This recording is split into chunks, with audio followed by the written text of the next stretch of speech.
വാർത്തകളിലേക്ക്. ശബരിമല സ്വർണ്ണക്കൊള്ളയിലെ വ്യാപക റെയ്ഡിന് പിന്നാലെ മുൻ മന്ത്രി കടകംപള്ളി സുരേന്ദ്രനും മുഖ്യപ്രതി ഉണ്ണികൃഷ്ണൻ പോറ്റിയുമായുള്ള സാമ്പത്തിക ഇടപാടുകൾ പരിശോധിക്കാൻ എൻഫോഴ്സ്മെന്റ് ഡയറക്ടറേറ്റ്. ഉണ്ണികൃഷ്ണൻ പോറ്റിയെ ഇഡി ഉടൻ ചോദ്യം ചെയ്യും. അതേസമയം പ്രത്യേക സംഘത്തിന്റെ അന്വേഷണ റഡാറിൽ ഉന്നതരുമുണ്ടെന്നാണ് വിവരം. ഉണ്ണികൃഷ്ണൻ പോറ്റിയുടെ ഫോൺ വിളികളുമായി ബന്ധപ്പെട്ട നിർണായക വിവരങ്ങൾ SITക്ക് ലഭിച്ചു. ഇതിനിടെ ശബരിമല സന്നിധാനത്തെ കൊടിമര പുനഃപ്രതിഷ്ഠ ദേവപ്രശ്ന വിധി പ്രകാരമാണ് എന്ന് സ്ഥിരീകരിക്കുന്ന രേഖകൾ SIT ശേഖരിച്ചിട്ടുണ്ട്.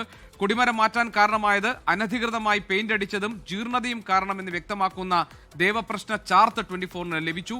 കേസിൽ അറസ്റ്റിലായ വി മുരാരി ബാബുവിന്റെ ജാമ്യാപേക്ഷ ഇന്ന് കൊല്ലം വിജിലൻസ് കോടതി പരിഗണിക്കും. വിപിൻ സി വിജയൻ എൻഫോഴ്സ്മെന്റ് ഡയറക്ടറേറ്റിന്റെ നീക്കങ്ങൾ സംബന്ധിച്ച വിവരങ്ങളുമായി നമ്മളോടൊപ്പം ചേരുന്നുണ്ട്. കൊച്ചിയിൽ നിന്ന് SITയുടെ പരിശോധനകൾ ഇനി എങ്ങോട്ടാണ്? കൊടിമര പുനഃപ്രതിഷ്ഠയിൽ SIT നടത്തുന്ന പരിശോധനകളുടെ വിശദാംശങ്ങൾ ഷഫീദ് റാവുത്തർ നൽകും തിരുവനന്തപുരത്ത് നിന്ന്. അതോടൊപ്പം തന്നെ മുരാരി ബാബുവിന്റെ ജാമ്യാപേക്ഷ, അതോടൊപ്പം തന്ത്രിയെ കസ്റ്റഡിയിൽ ആവശ്യപ്പെട്ട് SIT വന്നിരിക്കുന്നു.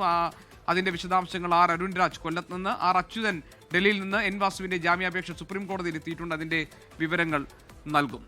നമുക്ക് വിപിൻ സി വിജയനിലേക്ക് പോകാം. വിപിൻ, ഈ എൻഫോഴ്സ്മെന്റ് ഡയറക്ടറേറ്റിന്റെ ഇനിയുള്ള നീക്കം, അതായത് കേന്ദ്ര അന്വേഷണ ഏജൻസിയുടെ ഇനിയുള്ള നീക്കം ഈ കേസിൽ എത്രത്തോളം നിർണായകമാണ്? എന്തായിരിക്കും ഇഡിയുടെ തുടർ നീക്കങ്ങൾ? പ്രത്യേകിച്ച് കള്ളപ്പണ ഇടപാടുകൾ നടന്നിട്ടുണ്ടോ? ഇവരുടെ സാമ്പത്തിക ഇടപാടുകൾ ഏതൊക്കെ വിധത്തിലാണ്? ആരൊക്കെയായിട്ടുള്ള ഇടപാടുകളാണ് പോറ്റിക്ക് ഉണ്ടായിരുന്നത് എന്നതൊക്കെ ഈ കേസിൽ വളരെ നിർണായകമായി മാറുന്ന വിവരങ്ങളാണല്ലോ. ഇഡിയുടെ നീക്കം ആ ദിശയിലേക്കാണോ?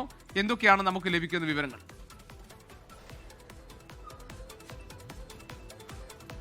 ശബരിമല സ്വർണ്ണക്കൊള്ളയിൽ അതിവേഗ നടപടികളുമായാണ് ഇപ്പോൾ എൻഫോഴ്സ്മെന്റ് ഡയറക്ടറേറ്റ് മുന്നോട്ട് പോകുന്നത്. അതിലേറ്റവും പ്രധാനം ഇനിയുള്ള ഈ പ്രതികളുടെ സ്വത്തുക്കൾ കണ്ടുകെട്ടുക എന്നുള്ളതായിരുന്നു. ഇന്നലെ 1.3 കോടി രൂപയുടെ സ്വത്തുക്കളാണ് കണ്ടുകെട്ടിയത്. അത് പ്രധാനമായും ഉണ്ണികൃഷ്ണൻ പോറ്റിയുടേതായിരുന്നു. ഉണ്ണികൃഷ്ണൻ പോറ്റിയുടെ 8ഓളം വസ്തുവകകളാണ് ഇപ്പോൾ മരവിപ്പിച്ചിരിക്കുന്നത്. അതിന്റെ മറ്റ് എല്ലാ നടപടികളും മരവിപ്പിച്ചിരിക്കുകയാണ്. അങ്ങനെ അത് കണ്ടെടുക്കുകയും ചെയ്തിരിക്കുന്നു. ഇനി പത്മകുമാർ, മുരാരി ബാബു ഉൾപ്പെടെയുള്ളവരുടെ സ്വത്തുവകകൾ കണ്ടുകെട്ടുന്ന നടപടികളിലേക്ക് ഉടൻ കടക്കും എന്നുള്ളതാണ്. ഒരുപക്ഷെ വരുന്ന ദിവസങ്ങളിൽ തന്നെ അവരുടെ സ്വത്തുവകകൾ മരവിപ്പിക്കുന്ന നടപടികളിലേക്ക് കടക്കുമെന്നുള്ളതാണ് ഈ ഘട്ടത്തിൽ നമുക്ക് മനസ്സിലാക്കാൻ കഴിയുന്നത്. ഒപ്പം തന്നെ ഈ ഉണ്ണികൃഷ്ണൻ പോറ്റിയും മുൻമന്ത്രി കടകംപള്ളി സുരേന്ദ്രനും തമ്മിലുള്ള സാമ്പത്തിക ഇടപാട് വല്ലതും ഉണ്ടായിട്ടുണ്ടോ തുടങ്ങിയിട്ടുള്ള അന്വേഷണത്തിലേക്ക് കൂടി ഇഡി പോവുകയാണ്. അതായത് കുറച്ചുകൂടി ഗൗരവമായിട്ടുള്ള അന്വേഷണം ഇഡിയുടെ ഭാഗത്തുനിന്ന് ഉണ്ടാകുന്നു എന്നുള്ളത് വേണം മനസ്സിലാക്കാൻ. SIT ഈ ഒരു സ്വർണം എവിടെ, അല്ലെങ്കിൽ സ്വർണ്ണക്കൊള്ളയിൽ ആർക്കൊക്കെ പങ്ക് തുടങ്ങിയ കാര്യങ്ങൾ അന്വേഷിക്കുമ്പോൾ ഇതിന്റെ മറ്റൊരു വശമാണ് ഇപ്പോൾ സത്യം പറഞ്ഞാൽ ഇഡി അന്വേഷിക്കുന്നതെന്ന് നമുക്ക് പറയാം. കാരണം ഇഡി ആർക്കൊക്കെ ഉണ്ണികൃഷ്ണൻ പോറ്റിയുമായി ഒരു സാമ്പത്തിക ഇടപാട് ഉണ്ടായിട്ടുണ്ട്, അതെങ്ങനെ തുടങ്ങിയിട്ടുള്ള കാര്യങ്ങളാണ് ഈ ഒരു അന്വേഷണ പരിധിയിൽ വരുന്നത്. അതുകൊണ്ട് തന്നെ ഉണ്ണികൃഷ്ണൻ പോറ്റിയെ ഉടൻ തന്നെ ചോദ്യം ചെയ്യും. ഒപ്പം ഉണ്ണികൃഷ്ണൻ പോറ്റിയുടെ മൊഴിപ്പകർപ്പ് SITയുടെ കയ്യിൽ നിന്ന് ഇപ്പോൾ ഇഡി ചോദിച്ചിട്ടുണ്ട് എന്നുള്ളതും മനസ്സിലാക്കുന്നു. മറ്റൊന്നുള്ളത് ഈ സ്മാർട്ട് ക്രിയേഷനുമായി ബന്ധപ്പെട്ടതാണ്. സ്മാർട്ട് ക്രിയേഷനിൽ നിന്ന് ഇന്നലെ 100 ഗ്രാം സ്വർണം പിടിച്ചെടുത്തിരുന്നു. സ്വർണ്ണക്കട്ടികളാണ് പിടിച്ചെടുത്തത്.